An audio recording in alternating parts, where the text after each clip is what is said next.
Now, today we are going to start with a new chapter, that is capital budgeting. Capital budgeting क्या होता है?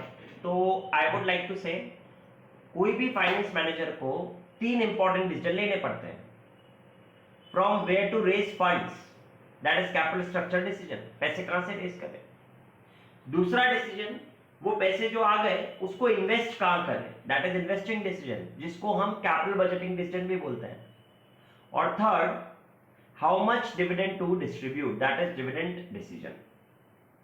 आपने first question जो था from where to raise the funds, वो capital structure decision पढ़ लिया. उसमें भी objective maximisation of share holders wealth होता था. दूसरा चैप्टर जो डिविडेंड डिसीजन वाला है वो भी हमने पढ़ लिया, उसमें भी objective maximisation of share holders wealth होता है. अब हमें पढ़ना है कैपिटल बजटिंग डिसीजन, और यहां पर भी maximisation of share holders wealth की बात आ रही है. बट कैपिटल बजटिंग डिसीजन का मतलब इन्वेस्टमेंट डिसीजन. इन्वेस्टमेंट डिसीजन का सिंपल मीनिंग, बहुत सिंपल मीनिंग ये है कि एक कंपनी ने फंड्स रेज कर लिए 1 करोड़ रुपीस. अब उस कंपनी को ये डिसाइड करना है कि वो 1 करोड़ रुपीस को कहां पर इन्वेस्ट करे, जब उसके पास various projects for investments available है. तो वो वेरियस प्रोजेक्ट्स फॉर इन्वेस्टमेंट्स जो अवेलेबल है, उनमें से कौन से प्रोजेक्ट में इन्वेस्टमेंट करना है, that is what we are going to learn in this chapter. अब इस चैप्टर में हम वो पढ़ेंगे. अब कौन से प्रोजेक्ट में पैसा लगाएं, वो पढ़ने के लिए हमारे पास डिफरेंट टेक्निक्स हैं. हमारे पास टोटल 6 टेक्निक्स है जो हमें इस चैप्टर के अंदर पढ़नी है. पहली टेक्निक होती है पे बैक पीरियड. पे बैक पीरियड. दूसरी टेक्निक होती है आपकी एवरेज रेट ऑफ रिटर्न या अकाउंटिंग रेट ऑफ रिटर्न. तीसरी टेक्निक होती है आपकी net present value method. Fourth technique होती है आपकी internal rate of return method. Fifth technique होती है आपकी डिस्काउंटेड पे बैक पीरियड. और सिक्स्थ एंड लास्ट टेक्निक होती है प्रॉफिटेबिलिटी इंडेक्स, डिजायरेबिलिटी फैक्टर या पीवी इंडेक्स मेथड. ये 6 टोटल टेक्निक्स है जो इस चैप्टर में हमें पढ़नी है, जिसके through with the help of that techniques you will be able to take your decision making कि कौन सा प्रोजेक्ट सेलेक्ट करना है और कौन सा रिजेक्ट करना है. एक एक करके हम इस चैप्टर में पहले ये टेक्निक्स को पढ़ेंगे. तो सबसे पहले अगर मैं बात करूं तो we are going to study with your first technique, that is your pay back period technique. अब पे बैक पीरियड टेक्निक का मतलब क्या होता है? पे बैक पीरियड टेक्निक नाम ही सजेस्ट कर रहा है, इसका बहुत सिंपल मीनिंग है कि कोई भी इन्वेस्टमेंट करने के टाइम आपने जितना अमाउंट उसमें लगाया, वो कितने पीरियड में आपको वापस रिकवर हो रहा है ना, उसको बोलते हैं पे बैक पीरियड. जो प्रोजेक्ट जितना जल्दी रिकवर करके देगा उसका पे बैक पीरियड कम होगा, और जिसका सबसे कम पे बैक पीरियड होगा, जो सबसे जल्दी रिकवरी देगा, उस प्रोजेक्ट को हम सेलेक्ट करेंगे. अब फ्रेंड्स, जब हम ये कैपिटल बजटिंग टेक्निक पढ़ते हैं तो इसमें जो हम पहली टेक्निक पढ़ रहे हैं पे बैक पीरियड, तो पे बैक पीरियड में 2 चीजें हैं समझने की. जैसे मैं आपको एक एग्जांपल देता हूं. पहला एग्जांपल है पे बैक पीरियड टेक्निक के लिए. मैंने आपसे बोला आज आप मेरे पास 10,000 रुपए लगाओ, और मैं आपको 1 साल बाद 5,000, दूसरे साल भी 5,000, तीसरे साल भी 5,000, ऐसे मैं आपको 3-4 साल तक 5,000 रुपए हर बार दूंगा. आज आप कितने लगा रहे हो? 10,000, और मैं आपको आने वाले 5 साल तक 5,000 रुपए दूंगा. ये मैंने आपको बोला है.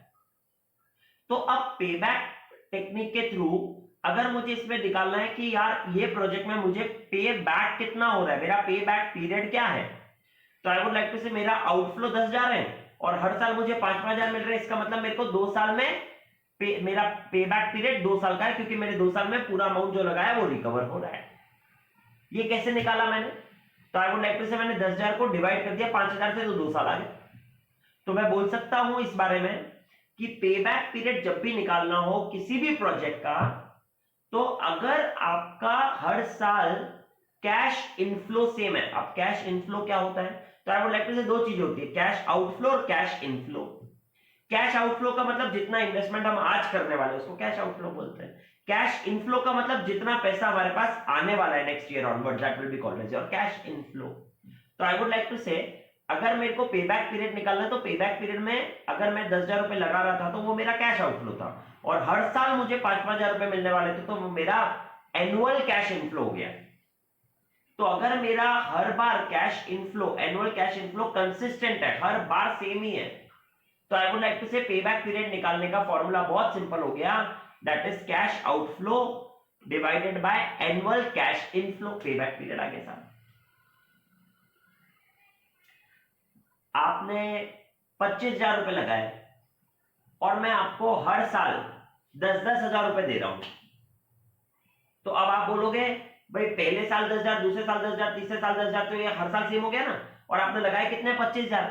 तो अब आप अगर आपको पेबैक पीरियड निकालना है तो formula will be total amount of 25,000 cash outflow divided by annual cash inflow of 10,000, तो 2.5 इयर्स आ गया आपका आंसर। तो ये तो पहला हो गया क्या पेबैक पीरियड निकालने का फॉर्मूला, जब आपको हर साल एनुअल कैश इनफ्लो सेम होगा। अब अगर एनुअल कैश इनफ्लो सेम नहीं हुआ, suppose sometimes your annual cash inflow is not same, आपको फर्स्ट ईयर मिल रहे हैं 10,000, दूसरे ईयर 8,000, तीसरे ईयर 6,000, ऐसा मिल रहा है आपको, इट इज नॉट सेम। तो वहां पर जब आपका cash inflow every year is inconsistent, तो that time we will first calculate cumulative cash inflow. वहां पर हम एक टेबल बनाएंगे जिसमें हम पहले कॉलम में लिखेंगे ईयर्स, दूसरे कॉलम में हम लिखेंगे कैश इनफ्लो हर साल का, और तीसरा अलग से कॉलम बनाएंगे क्यूमुलेटिव कैश इनफ्लोस का। आई बिलीव हम स्टैटिस्टिक्स में पढ़ते थे क्यूमुलेटिव फ्रीक्वेंसी निकालने का, तो सारी फ्रीक्वेंसी को ऐड करते जाते थे क्यूमुलेटिव फ्रीक्वेंसी, वैसे ही हम सारे कैश इनफ्लोस को एक के बाद एक ऐड करते जाएंगे तो वो क्यूमुलेटिव कैश इनफ्लो बन जाएगा। और जिस भी जब भी क्यूमुलेटिव कैश इनफ्लो आपका सीओ कैश आउटफ्लो के इक्वल आ जाएगा, वो ईयर आपका पेबैक पीरियड बन जाएगा। जैसे इसका एग्जांपल अभी हम करने वाले हैं आगे, तो हम वो एग्जांपल ही चेक करते हैं। फॉर देखो सबसे पहले पेबैक पीरियड टेक्निक जो आप पढ़ रहे हो, payback period is the time period in which we recover the initial investment. Payback period का मतलब वो टाइम पीरियड जहां पर आप आपका इनिशियल इन्वेस्टमेंट को रिकवर कर रहे हो। It is calculated as follow, दो तरीके हैं उसको कैलकुलेट करने के लिए। अगर वो आपका कैश इनफ्लो हर बार सेम है, हर बार आपका कैश इनफ्लो सेम है, तो आप क्या करने वाले हो, payback period will be cash outflow या इनिशियल इन्वेस्टमेंट या कॉस्ट ऑफ द प्रोजेक्ट, जो भी क्वेश्चन में दे रखा हो, तीनों एक ही बात होता है, डिवाइडेड बाय एनुअल सीआई। और अगर आपका कैश इनफ्लो इनकंसिस्टेंट है, सेम नहीं हर साल, तो आप पहले क्यूमुलेटिव कैश इनफ्लो निकालोगे जिसके थ्रू आप पेबैक पीरियड कैलकुलेट कर सकते हैं। अब इसके एग्जांपल्स देखते हैं हम। चलो तो let us see the example number 1 over here. क्या दे रखा है हमको एग्जांपल नंबर 1 में, if cash inflow is consistent है, तो अगर सपोज करो कॉस्ट ऑफ द प्रोजेक्ट 20,000 है, life of the project 8 years है, और कैश इनफ्लो एवरी ईयर आपको 4,000 मिलने वाला है, 8 साल तक 4,000 रुपए मिलने वाले हैं, और कॉस्ट ऑफ द प्रोजेक्ट 20,000 है, तो I believe cash outflow divided by annual CI of 4,000, when you will do that 5 साल आपका पेबैक पीरियड आ गया। ये आपका एग्जांपल कंप्लीट है। दूसरा एग्जांपल है कि अगर आपका कैश फ्लो इनकंसिस्टेंट है, तो सपोज करो कॉस्ट ऑफ द प्रोजेक्ट 20,000 ही है, और कैश इनफ्लो आपको ये बताया ईयर 1 2 3 4 5 में 2,000, 4,000, 6,000, 4,000 और 8,000, ये 5 साल के आपके कैश इनफ्लो बताया, 2 4 6 4 और 8, ये आपको कैश इनफ्लोस बता रखे हैं। अब हम सबसे पहले क्या करेंगे, क्यूमुलेटिव कैश इनफ्लो निकालेंगे। तो क्यूमुलेटिव कैश इनफ्लो में पहले 2,000, फिर 6,000, फिर 12,000, फिर 4 ऐड करा तो 16,000, फिर 8 ऐड करा तो 24,000 आ गया। अब हमारा जो कैश आउटफ्लो है वो तो 20,000 है, बट हमारा जो कैश इनफ्लो आ रहा है वो 4 साल में 16,000 तक रिकवर हो गया, और 5वें साल में जाकर के 24,000 आया। तो इसका मतलब मैं ये बोल सकता हूं एटलीस्ट तो कि मेरा पेबैक पीरियड इस बार है ना 4 और 5 इयर्स के बीच में ही होगा, क्योंकि 16 और 24 के बीच में ही 20 आता है, तो 4 ईयर से ज्यादा है मगर 5 ईयर से कम है। अब इसको कैलकुलेट करने के लिए what I have to do is I will use the word interpolation. इसको इंटरपोलेशन बोलते हैं, मगर कैसे करना है वो मैं आपको समझाता हूं।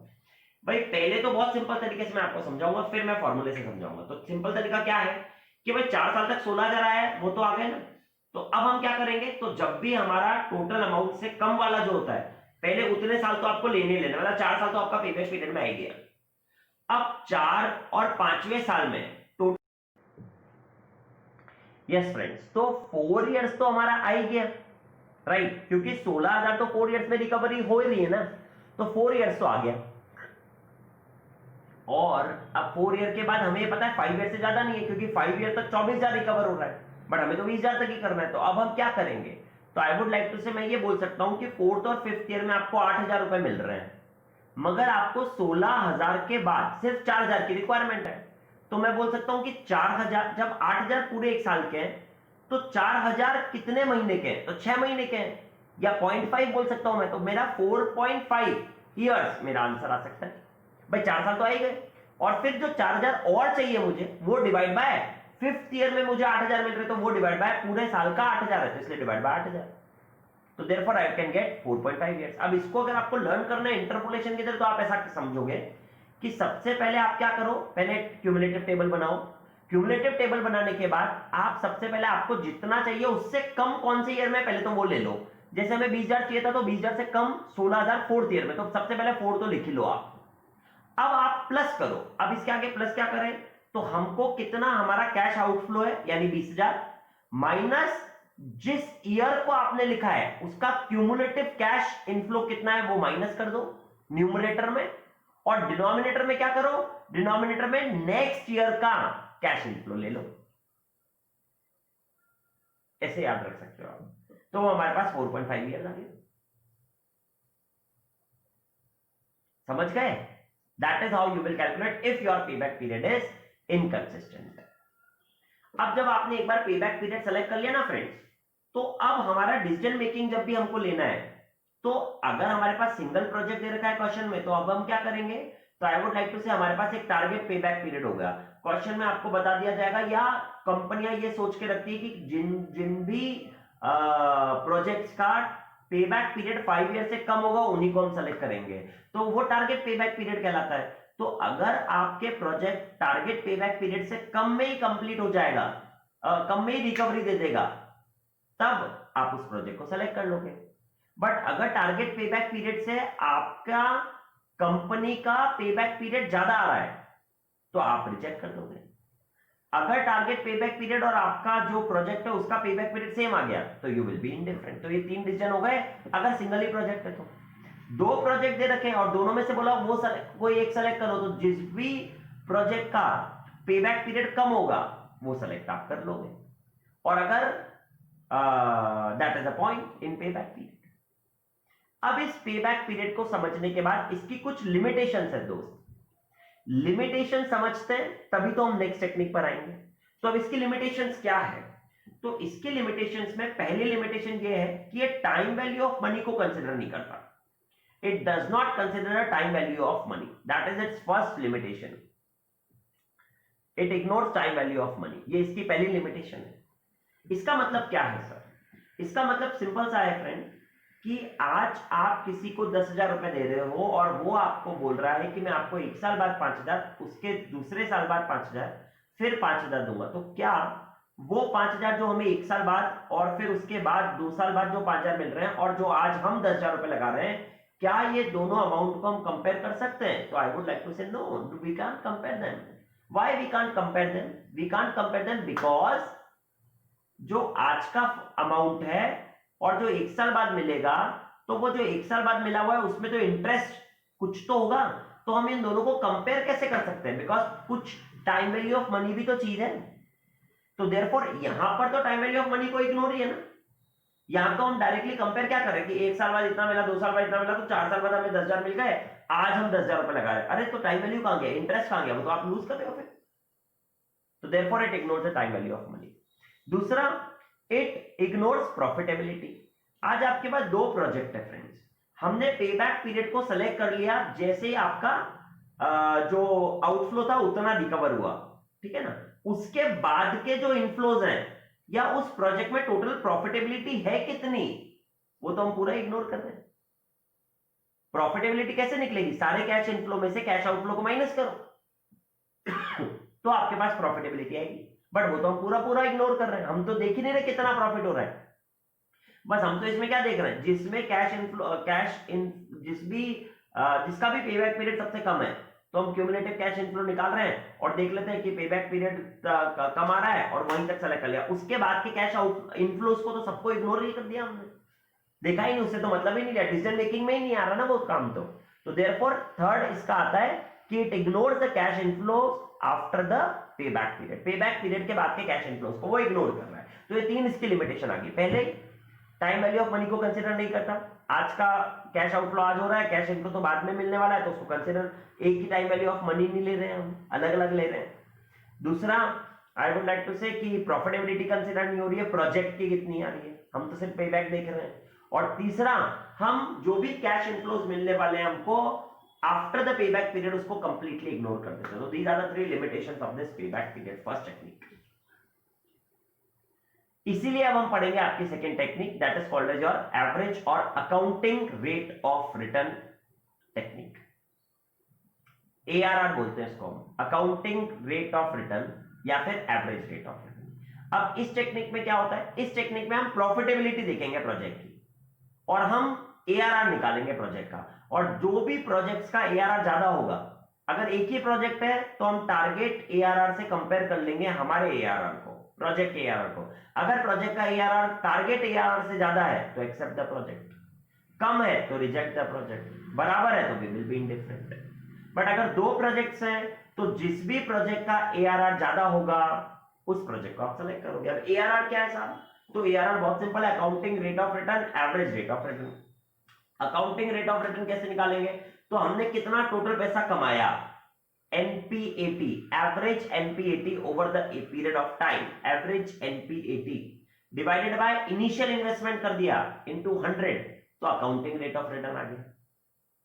और अगर आपको एवरेज रेट ऑफ रिटर्न निकालना है तो average NPAT divided by average investment into 100। मगर चाहे अकाउंटिंग रेट ऑफ रिटर्न हो चाहे एवरेज रेट ऑफ रिटर्न हो, न्यूमरेटर में तो एवरेज NPAT आता है, बट जब अकाउंटिंग रेट ऑफ रिटर्न है तो डिवाइड बाय इनिशियल इन्वेस्टमेंट ही हो जाता है, और जब एवरेज रेट ऑफ रिटर्न है तो डिवाइडेड बाय एवरेज इन्वेस्टमेंट होता है। अब एवरेज इन्वेस्टमेंट कैसे निकलते हैं, तो कोई भी चीज का एवरेज निकालना है तो opening value plus closing value divide by 2। तो अगर कोई भी आपने इन्वेस्टमेंट करा तो उसका ओपनिंग वैल्यू जितना भी इन्वेस्टमेंट करा प्लस सेल्वेज, क्योंकि सेल्वेज जो भी आपको मिलने वाला है चाहे, बट वो सेल्वेज आपका क्लोजिंग वैल्यू हुआ उस इन्वेस्टमेंट का, तो divide by 2 will give you average investment. तो that is how you will calculate. अब ये तो हो गया to take a decision when only one project is involve, तो ARR should be compared with the target, अब वो तो हो गया। However, 2 or more projects are involved, then ARR will be higher, the ARR वाला जो होगा वो हम सेलेक्ट कर लेंगे। ठीक है फ्रेंड्स, ओके।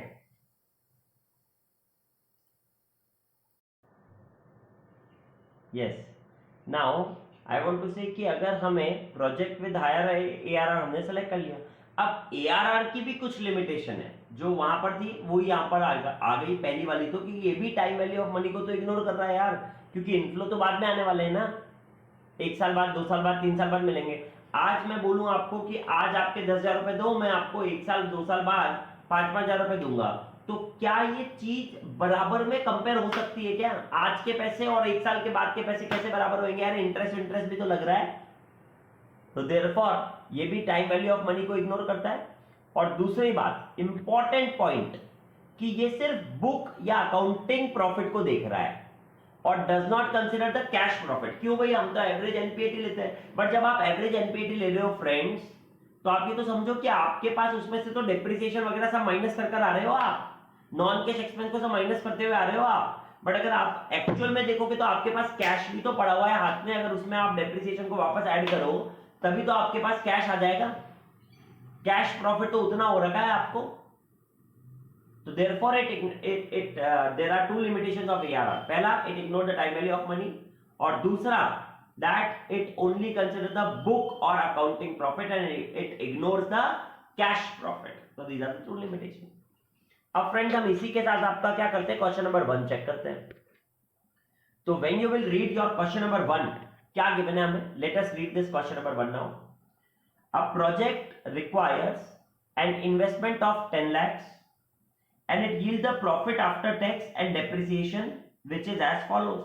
तो आपके पास क्वेश्चन में बता रखा है कि आपको 10 लाख रुपए का इन्वेस्टमेंट करना है और आपके जो प्रॉफिट आफ्टर टैक्स मतलब NPAT जो आपके है वो आपको दे रखा है ईयर 1 2 3 4 5 का।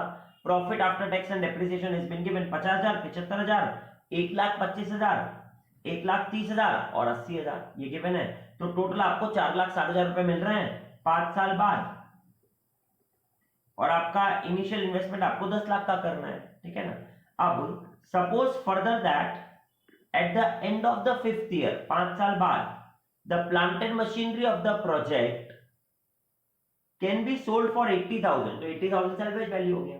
Determine the average rate of return. अब क्वेश्चन में इस बार एनुअल नहीं बोला, इस बार क्वेश्चन में बोला एवरेज रेट ऑफ रिटर्न। तो एवरेज रेट ऑफ रिटर्न का फॉर्मूला, जहां पर सैलवेज भी गिवन है तो वहां पर आपका फॉर्मूला क्या बन जाएगा फ्रेंड्स? आपका फॉर्मूला बहुत सिंपल बन जाएगा, that is your average NPAT. Average NPAT निकालना है तो 5 साल का 4,60,000 रुपए मिल रहा है साहब। तो जब 5 लाख का 4,60,000 रुपए मिल रहा है तो 4,60,000 डिवाइड बाय 5 कर दोगे आप, तो आपको पर ईयर का तो पता पड़ जाएगा ना। तो let us do that, that is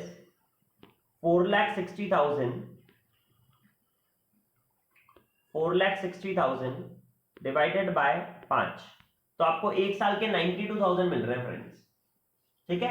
ये आपका एवरेज एनपीएटी आ गया, डिवाइडेड बाय आप इन्वेस्टमेंट कितने का कर रहे हो, 10 लाख ओपनिंग प्लस क्लोजिंग 80,000, तो 10,80,000 divide by 2, average investment will be 5,40,000, तो it should be divided by 5,40,000 into 100, तो आपको 17.03% का आंसर आ जाएगा।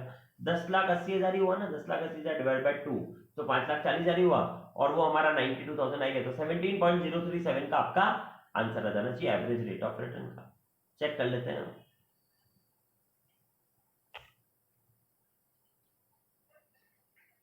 17.04, देखो आपका आंसर भी आ रहा है।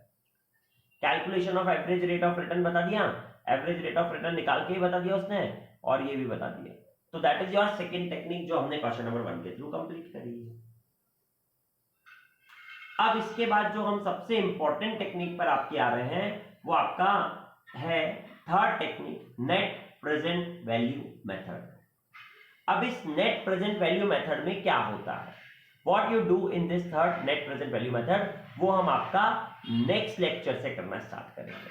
Thank you very much.